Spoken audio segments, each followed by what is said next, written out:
Hello friends. तो जैसे आप सबको पता है कि हमारे अब पीजीटी एक्सटेट के एग्जाम्स होने वाले हैं बहुत ही जल्द। 3 दिसंबर इज द फाइनल डेट जब हम पीजीटी कंप्यूटर साइंस के एग्जाम देंगे। तो बहुत क्विक रिवीजन के लिए मैंने ये सीरीज शुरू की है। मैं रोज topic wise I will try my best कि हम अपने जैसे आपने मोस्ट ऑफ द जो स्टूडेंट्स है जो कर रहे हैं एक्सटेट की प्रिपरेशन, आपको पता होगा कि अरिहंत पब्लिकेशंस जो है वो काफी वेल नोन एक ब्रांड है, पब्लिकेशन है जिसकी मतलब बहुत ट्रस्टवर्दी बुक है। तो ये मैं उसी के सॉल्यूशन है, उसी की एक्सरसाइज है, थोड़ा सा इलेबरेट करना चाह रही हूँ ताकि आप बहुत क्विकली रिवाइज कर सकें। अगर आपके पास पढ़ने का टाइम ना हो तो आप बहुत जल्दी इसको रिवाइज कर सकें। तो we will start with question number 1। Dash is an engineering approach for software development. Software development के लिए ये एक इंजीनियरिंग अप्रोच है। तो नाम से ही समझ में आ रहा है ये सॉफ्टवेयर इंजीनियरिंग की बात कर रहे हैं, क्योंकि डिजाइनिंग है, सॉफ्टवेयर डेवलपिंग है, ये सब सॉफ्टवेयर इंजीनियरिंग के ही फेज है। तो इसका ऑप्शन हो जाएगा software engineering, option number 2। Software engineering primary AIIMS हो, जो सॉफ्टवेयर इंजीनियरिंग का वो मेन एम क्या है? मेन एम तो हमारा यही है, रिलायबल सॉफ्टवेयर। यस, रिलायबल होना चाहिए, कॉस्ट इफेक्टिव वो भी होना चाहिए। तो सी है हमारा, रिलायबल एंड कॉस्ट इफेक्टिव, मतलब दोनों ही होने चाहिए। अगर इसमें ऑल बोथ वाला ऑप्शन होता डी की जगह, करेक्ट सॉफ्टवेयर तो होना ही चाहिए। अगर वो बोथ लिखता है या ये लिखता है ऑल ऑल ऑफ अबव, तो हम डी की तरफ जाते हैं, अदरवाइज हम सी की तरफ जाएंगे क्योंकि reliable and cost effective software है। ठीक है। सॉफ्टवेयर इंजीनियरिंग जो है,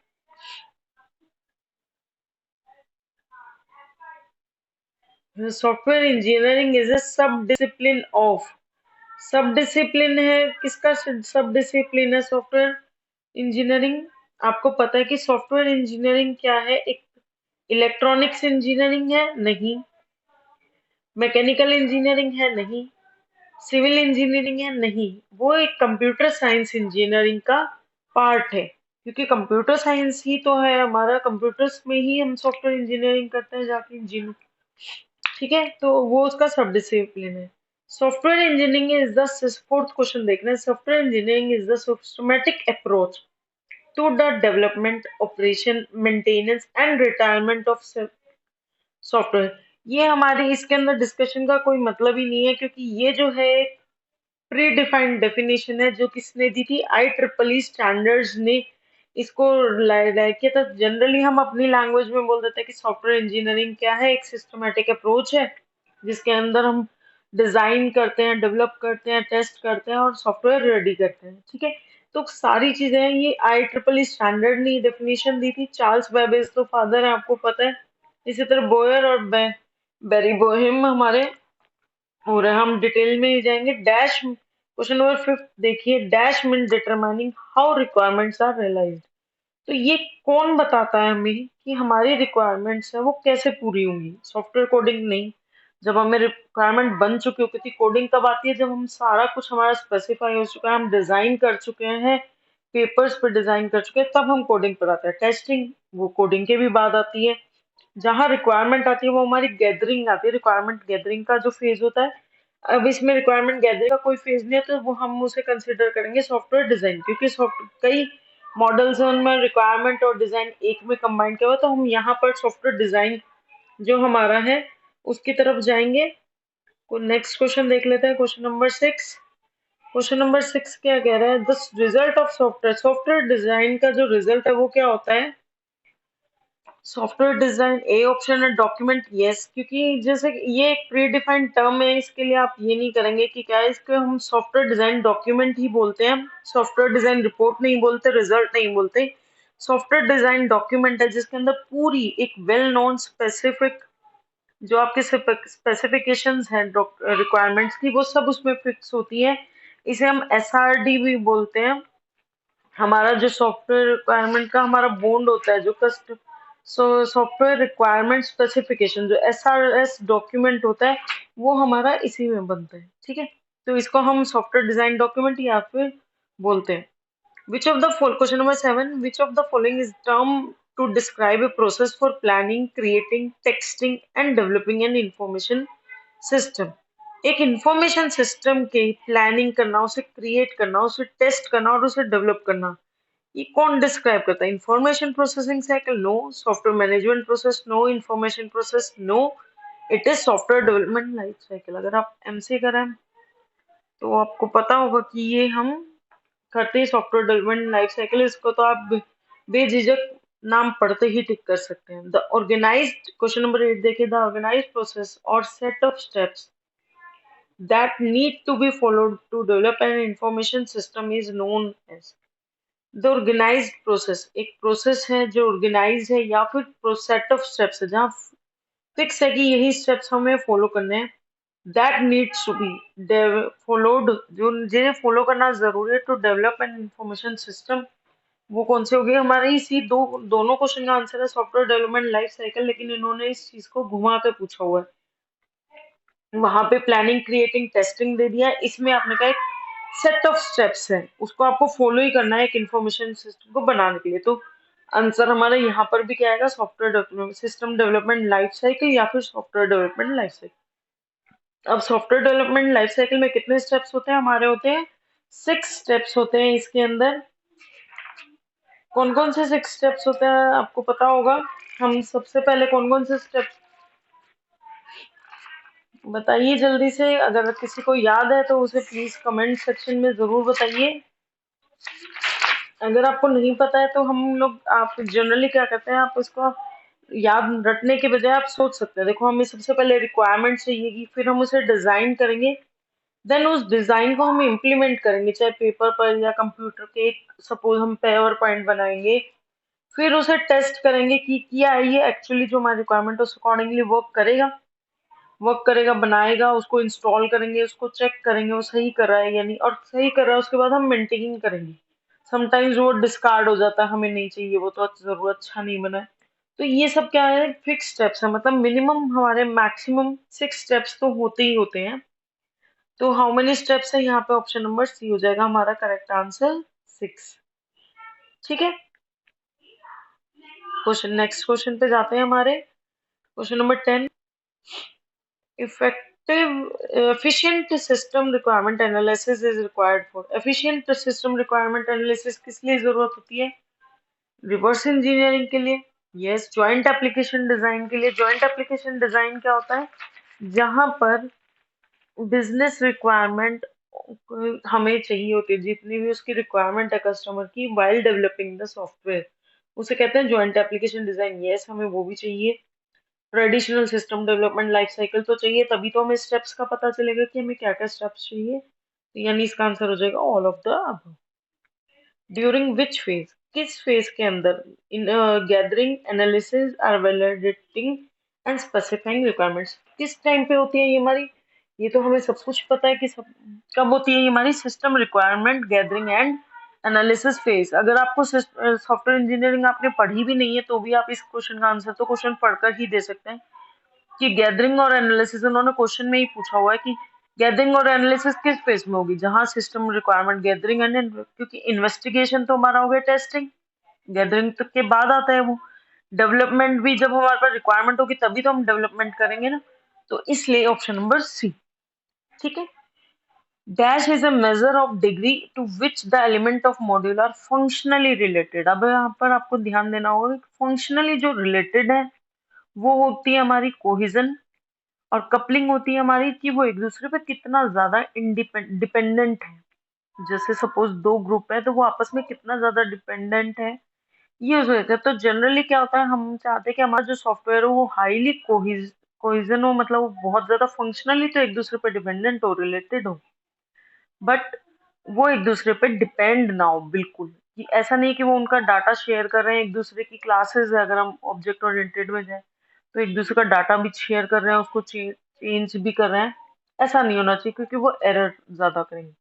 एक क्वेश्चन नंबर 13 है, एक good software design could should have. ये देखिए जो अभी मैं बात कर रही थी वही आ गया कि लो कपलिंग होनी चाहिए, मतलब एक दूसरे के इंटरफेरेंस ना करें वो एक दूसरे के काम में ज्यादा, और हाईली कोहिजन होना चाहिए, मतलब वो एक दूसरे पर रिलेट करें लेकिन सिर्फ फंक्शनली। उनके फंक्शन है वो एक दूसरे से इंफॉर्मेशन ले, एक दूसरे को इंफॉर्मेशन दे, लेकिन उनके जो खुद की इंफॉर्मेशन है उसे चेंज वो ना करे एक दूसरे की। क्वेश्चन नंबर 14 कह रहा है information hiding is to hide details from user. हम यूजर से कौन सी डिटेल्स हाइड करते हैं? Data relevant to him? नहीं। जब जो उसके लिए जरूरी है हम वही हाइड करेंगे तो वो हमारा सॉफ्टवेयर क्यों खरीदेगा? Data not relevant to him, जो उसके लिए जरूरत ही नहीं है हम वो उसे देंगे ही नहीं। That may be maliciously handled by him, मतलब कोई जानबूझ के दुर्भावना से वो हैंडल करना चाहता है उस इंफॉर्मेशन को, बट अकॉर्डिंग टू अस जो डेवलप कर रहा है उसे पता है कि इसकी पोस्ट नहीं है और ये जानबूझ के वो डाटा, सपोज अकाउंटेंसी की वो इंफॉर्मेशन चाहता है तो वो हमें उस यूजर से हाइड करनी है।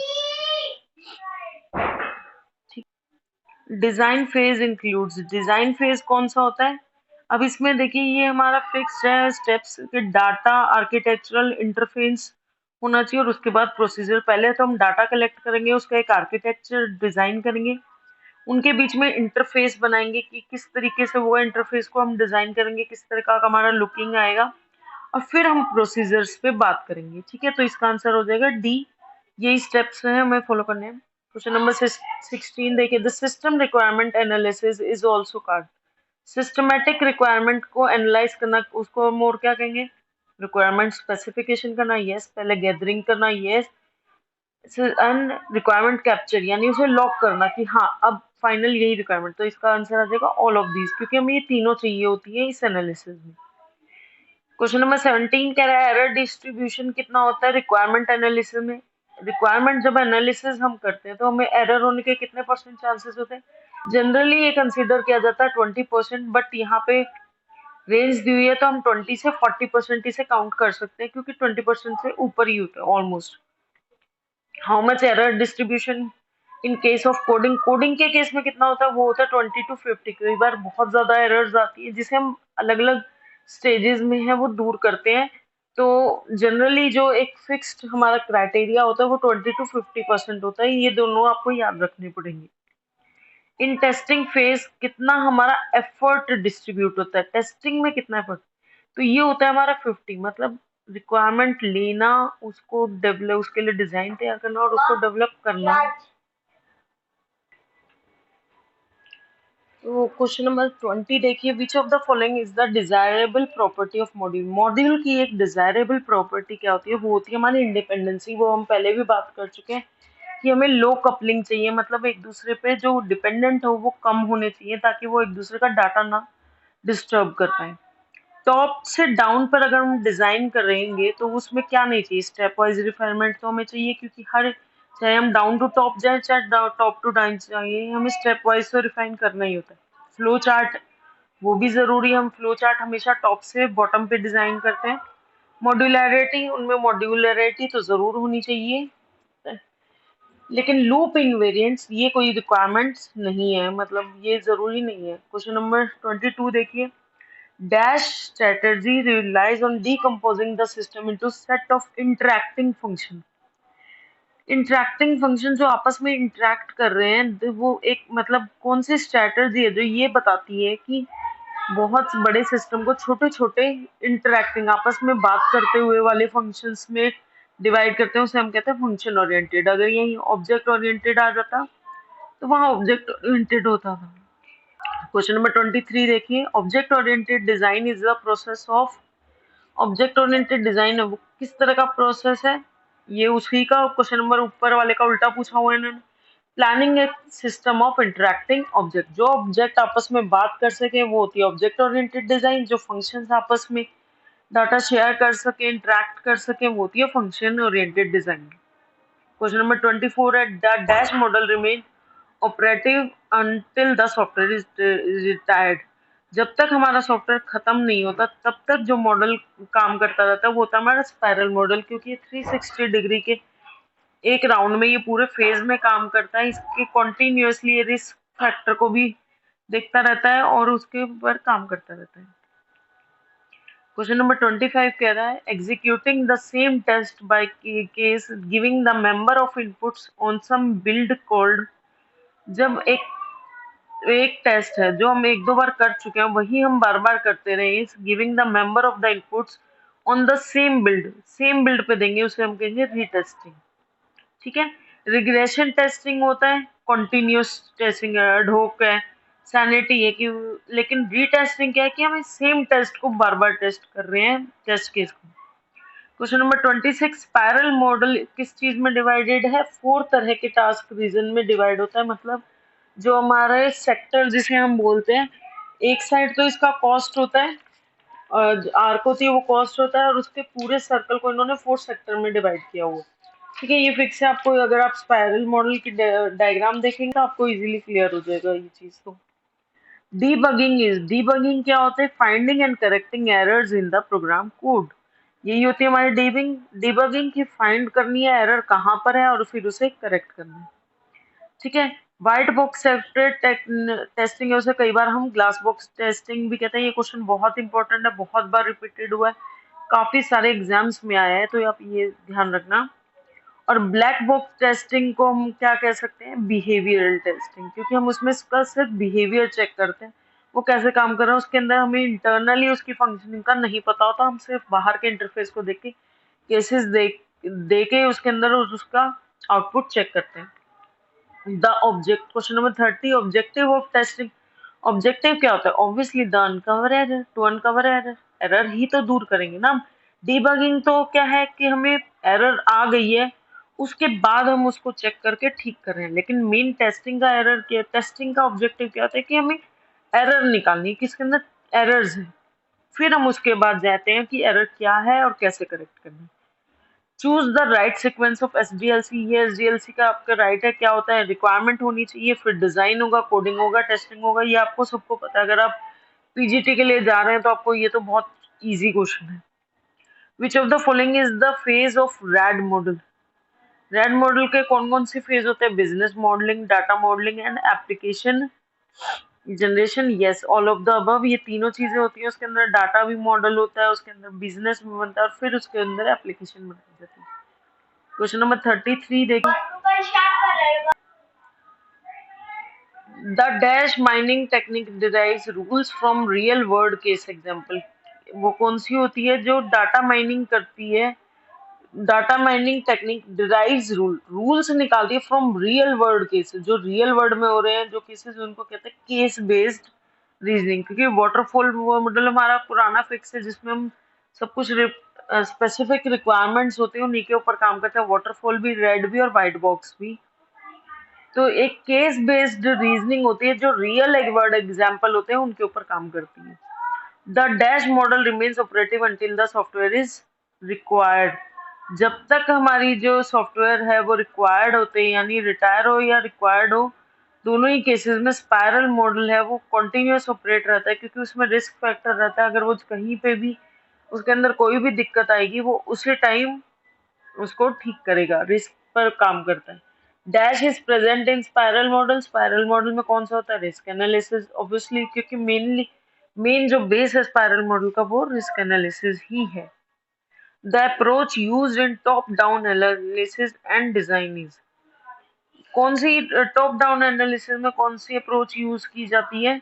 To identify top level function and then create hierarchy of lower level modules and components. क्योंकि टॉप डाउन में हम क्या करते हैं, सबसे पहले हमारी जो मेन रिक्वायरमेंट है, जो मेन फंक्शनिंग हमें चाहिए, उसे डिजाइन करते हैं, उसके बाद हम उसको छोटे छोटे फंक्शंस में डिस्ट्रीब्यूट करते हैं, उसके बाद सब फंक्शंस आते हैं, तब तक आते हैं जब हम इसकी हायरार्की की बनाते हैं, तब तक हमें बिल्कुल छोटे छोटे मॉड्यूल्स ना मिल जाए कि हम इनके बेस पे जो हमारा मेन फंक्शन है उसके लिए हम काम कर पाए और वो हमारा बन पाए software. Reliability of software is dependent. Reliability कहाँ पर डिपेंड होती है? हमारे डॉक्यूमेंटेशन पे, क्योंकि हमारी सॉफ्टवेयर रिक्वायरमेंट डॉक्यूमेंट स्पेसिफिकेशन होता है, यही एक बॉन्ड होता है जो कस्टमर और कंपनी के बीच में टाई अप होता है, कि वही जितना कुछ डॉक्यूमेंट में उसमें लिखा होगा उसके बाद ना तो कस्टमर बदल सकता है और ना ही जो सॉफ्टवेयर डिजाइनर है वो मुकर सकता है उस बात को। मतलब हम उनके बीच में बॉन्ड साइन हो गया, तो वो डॉक्यूमेंटेशन ही होता है जिसके बेस पे हम रिलायबिलिटी चेक करते हैं। The main objective of designing various modules of software क्या होता है? To increase the cohesion and to decrease the coupling. ये आपको मैंने अभी पहले भी एक्सप्लेन किया कि हमें हायर कोहेजन चाहिए और लो कपलिंग चाहिए। Question number 39, three essential components of a software project plan. Project plan के लिए क्या होता है, सबसे पहले तो हमारा होता है कॉस्ट एस्टिमेशन, कि कोई भी कस्टमर आएगा वो हमसे यही पूछेगा कॉस्ट क्या है, कितनी लगेगी, कितनी जल्दी बन जाएगा। और थर्ड होता है हमारा पर्सनल एस्टिमेशन, मतलब कितने नंबर ऑफ पर्सन उसके अंदर चलेंगे, चाहिए हैं जो उसको काम कर सके। ऐसा नहीं है कि आप 2 आदमियों का काम है और जब 10 रख देंगे तो वो बहुत कॉस्ट इफेक्टिव होगा ही नहीं। तो मतलब कॉस्ट भी एस्टिमेट हमें कैसे करना है, पहले हमें ये देखना पड़ेगा कि कितने हम नंबर ऑफ पर्सन हमें रिक्वायरमेंट है। तो 3 एसेंशियल कंपोनेंट है, cost, time and personal. Question number 40, working software is not available until late in the process. कब तक नहीं वो हमारे पास होता है वर्किंग सॉफ्टवेयर, बहुत लेट मिलता है, वो होता है हमारा वाटरफॉल मॉडल की। इसकी डिसएडवांटेज है कि हमें बीच में हम इसे यूज नहीं कर सकते। अगर एक मॉडल को बनने में 2 साल लग रहे हैं तो वो 2 साल के बाद ही हमें मिलेगा।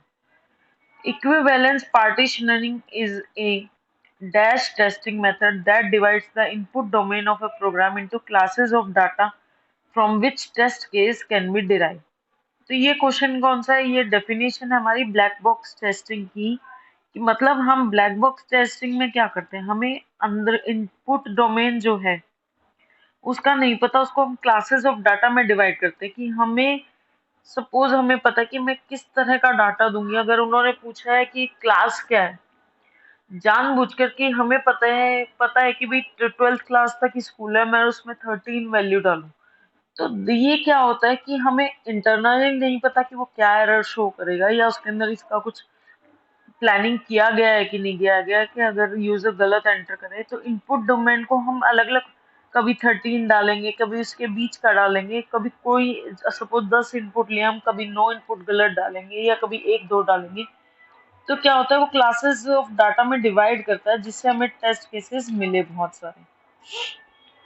Question number 42, for a data entry project के लिए, फॉर ऑफिस स्टाफ के अंदर डाटा एंट्री करने के लिए जिसने कभी भी कंप्यूटर को यूज नहीं किया है, उन्होंने before user interface and user friendliness extremely, जहां पर बहुत ज्यादा यूज जरूरी है कि यूजर इंटरफेस अच्छा होना चाहिए और यूजर फ्रेंडलीनेस होना चाहिए ताकि उनको समझ में आ जाए, जिन्होंने कभी कंप्यूटर यूज नहीं किया है।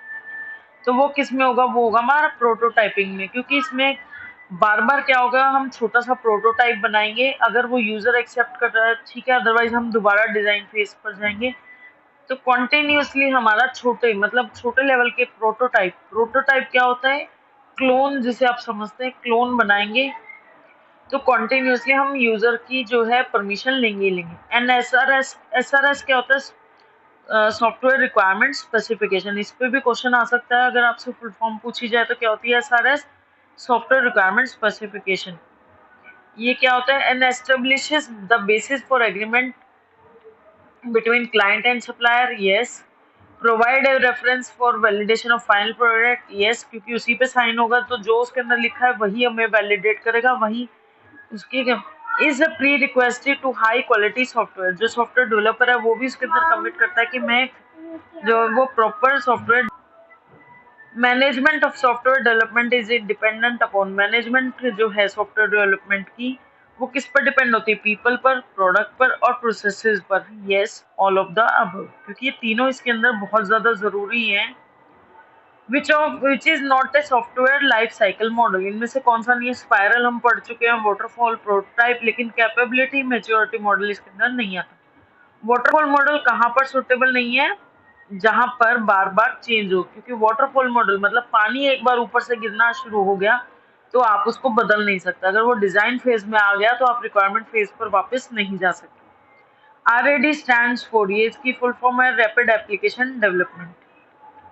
Question number 48, which of the following is a tool in design phase, design phase में इसका कौन सा टूल है, एब्स्ट्रैक्शन होती है, हमें एग्जैक्ट डाटा हमें चाहिए, डिजाइनिंग होगी, उसको चेंजेस रिफाइनमेंट होगी, इंफॉर्मेशन हाइड भी उसके अंदर होना चाहिए। तो ये तीनों ही उसके टूल है, तो all of the above. Which of the following comments about object oriented design of software is not true, इनमें से कौन सा नहीं होता, कि an object can belong to 2 classes, कोई भी ऑब्जेक्ट 2 क्लासेस से बिलोंग नहीं कर सकता। हम उसे इनहेरिट कर सकते हैं बट उसे सेम ऑब्जेक्ट 2 क्लासेस से नहीं होगा। डिजाइन फेज क्या क्या इंक्लूड करता है? हमारा डाटा होगा, उसका एक आर्किटेक्चर बनाया जाएगा, उसका इंटरफेस डिजाइन होगा, उसके बाद उसके प्रोसीजर पर डिजाइन होगा। तो ये प्रॉपर एक स्टेप्स हैं, तो हमें डी ऑप्शन है। Software maintenance include, software maintenance क्या क्या कहती है? उसकी एरर को करेक्ट करना, कैपेबिलिटीज जो इनहेंसमेंट ऑफ कैपेबिलिटीज, डिलीशन, मतलब जो भी उसके अंदर दिक्कतें आ रही हैं, जो कैपेबिलिटी है उसको बढ़ाएं, इनहेंसमेंट ऑफ कैपेबिलिटीज होनी चाहिए, ऑप्टिमाइजेशन, सारी चीजों का वो ऑप्टिमाइज यूज हो, मतलब एक बैलेंस में यूज हो, all of the above. In object oriented design of software, object oriented जो डिजाइन होता है उसके अंदर क्या होता है? ऑब्जेक्ट इनहेरिट करता है क्लास की प्रॉपर्टीज को, और उसके ऑब्जेक्ट के क्लासेस उनके एट्रीब्यूट्स के बेस पर डिवाइड की जाती है। जैसे अगर हमने एक स्कूल क्लास बनाई है, तो उसके अगर हमारा डाटा है क्लास, रोल नंबर वगैरह, तो हम क्लास की क्लास बनाएंगे। अगर हमें सारी क्लासेस का रिकॉर्ड रखना है तो हम स्कूल नाम से क्लास बनाएंगे। Classes are always different, yes classes सारे डिफरेंट होती है। हाँ, वो इनहेरिट कर सकती है कुछ फीचर्स, बट वो डिफरेंट होती है, all of the. Black box testing addresses structure definition को वो टेक्स्ट करती है। The model which reduce the cost of development of software, सबसे जो सस्ता कॉस्ट मॉडल वो होता है हमारा वाटरफॉल मॉडल। ये हमारी डेफिनेशन है, क्योंकि ये फिक्स्ड एक स्ट्रक्चर को फॉलो करता है, इसके अंदर हम चेंजेस नहीं कर सकते, तो सबसे कॉस्ट इफेक्टिव होता है हमारा waterfall model. I hope you understand the software development life cycle. Please like my video.